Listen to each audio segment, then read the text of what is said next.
Para você que está passando por um momento de fechamento de ciclo, eu te convido a acompanhar aqui algumas dicas de organização pós-luto. Provavelmente você vai concordar comigo que uma das coisas mais difíceis pelas quais a gente passa na nossa vida é uma situação de luto.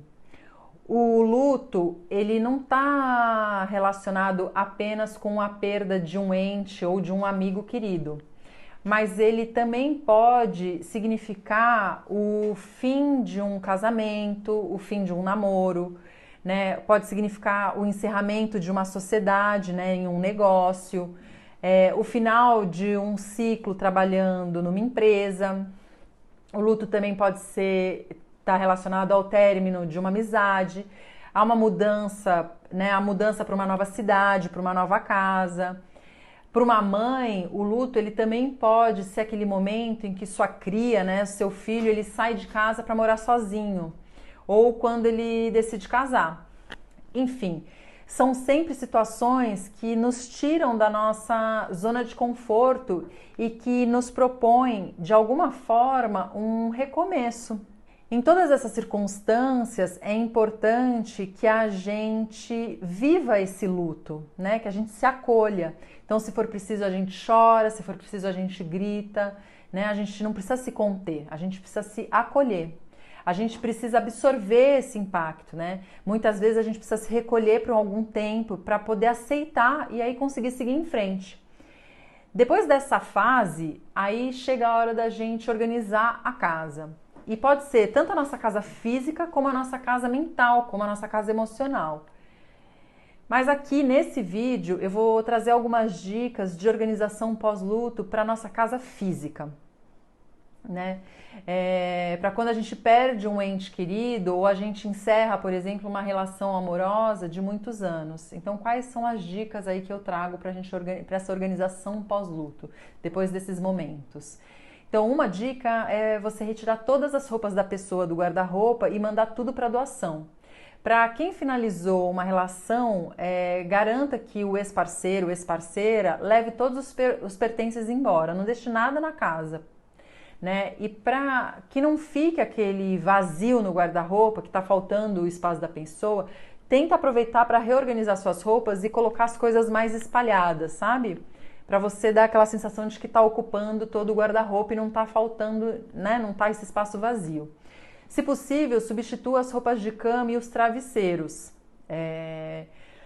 Como normalmente eles são itens que a gente não troca com frequência, é legal a gente aproveitar esse momento para dar uma repaginada, né? Então trocar aí os travesseiros, trocar o colchão, se possível, trocar a roupa de cama.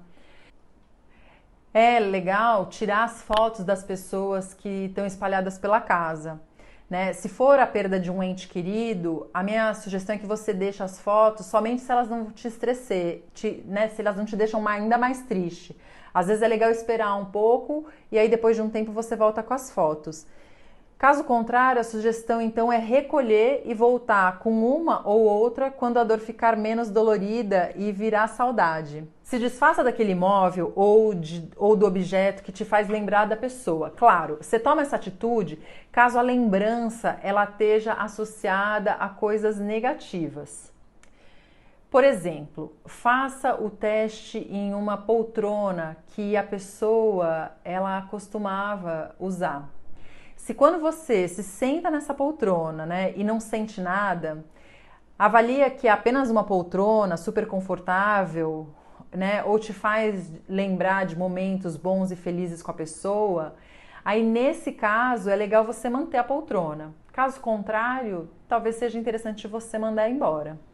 Delete do celular ou das suas redes sociais o contato da pessoa. Assim você não vai ser surpreendido com uma memória do Facebook ou do Instagram, né? Porque eles de tempos em tempos eles adoram nos trazer essas recordações, né?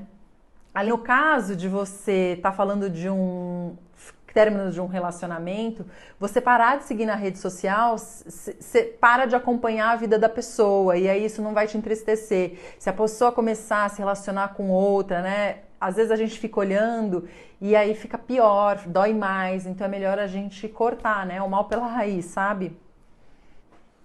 Mas agora o mais importante de tudo é você fazer tudo isso se respeitando dentro do seu limite, né? Porque o luto, ele é realmente um momento muito doloroso. Então, é importante você não ter medo, não ter vergonha e fazer dentro do seu tempo, se respeitando e se acolhendo.